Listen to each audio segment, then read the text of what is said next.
안녕하세요. 그것을 알려주마 연세 윤피부과 윤미라 원장입니다. 오늘은 명절 때 불어난 체중 되돌리는 법에 대해서 알려드리도록 할게요. 명절 후 설문조사에서 응답자의 50% 이상이 명절이 지난 후에 체중이 불었다고 응답을 하셨는데요. 사실 어찌 보면 당연한 결과죠. 우리가 명절 때 주로 먹는 음식들이 상당히 고칼로리인데다가 또 가족들끼리 모여서 술 한잔 하실 수도 있고 또 디저트로 떡과 과일 등도 많이 먹게 되잖아요. 물론 명절이 피곤하기는 하지만 우리가 명절 때 노동을 하지 또 운동을 하지는 않게 되거든요. 참고로 운동과 노동의 차이가 뭐냐 하시는 분들이 있는데요. 우리가 주로 근육을 많이 사용하게 되면 운동 쪽에 가깝다고 보고요. 관절을 많이 사용하게 되면 노동에 좀 가깝다고 봅니다. 근육은 사실 언제든지 복귀가 가능하지만 관절 같은 경우는 한번 손상되면 원상복구 하기가 쉽지는 않거든요. 다시 본론으로 들어가서 그러면 우리가 명절 때 불어난 체중을 되돌리려면 어떻게 하는 것이 좋을까요? 사실 우리가 명절 때 체중이 좀 불어났다고 해도 그것이 다 지방은 아니에요. 우리가 명절 때 달고 짠 고칼로리 음식들을 많이 섭취하게 되면 몸의 수분도 많이 증가하게 되거든요. 그래서 사실 불어난 체중계 속의 숫자는 물이 증가한 것이죠. 일종의 붓기라고 할 수가 있어요. 그래서 관리를 또 잘 하시면 원상복구 할 수가 있는데요. 명절이 지난 후에 체중을 원상복구 하시려면 아무래도 좀 적게 드셔야겠죠.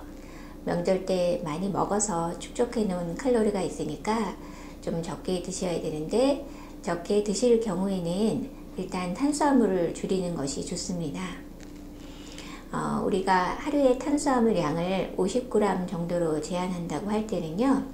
밥 한 공기에 들어있는 탄수화물의 양을 50g이라고 보거든요. 그래서 하루 3끼 밥을 드실 경우에는 3분의 1공기씩 드시는 게 좋고요. 하루 2끼 식사를 하시는 경우에는 반 공기씩 식사를 하시는 것이 좋겠죠.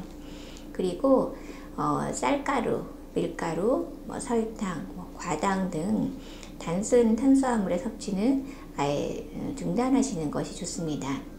그래서 쌀가루로 만들어진 떡이라든지 밀가루로 만들어진 각종 베이커리, 튀김류 이런 것들도 피하시는 게 좋고요. 설탕이 많이 들어간 디저트류나 음료수 그리고 또 과당으로 이루어진 과일 등도 섭취를 제한하는 것이 좋습니다. 대신 식이섬유를 많이 드시기를 권해드리는데요.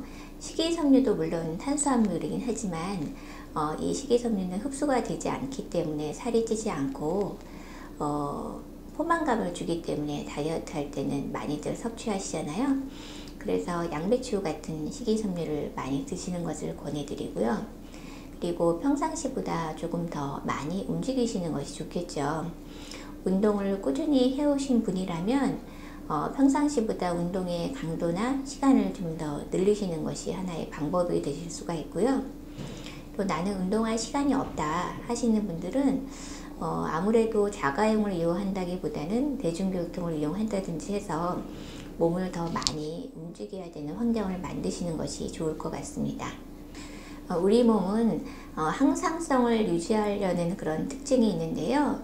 몸무게 같은 경우에도 뇌에서 세팅된 몸무게가 있어요. 나는 몇 킬로그램이다. 그래서 이 세팅된 몸무게로 되돌아가려는 경향이 있거든요. 그래서 과식을 해서 급격하게 살이 좀 체중이 부르셨다 하더라도 관리를 잘 하시면 원상복구 할 수가 있습니다. 그럼 다음 시간에 다시 만나요.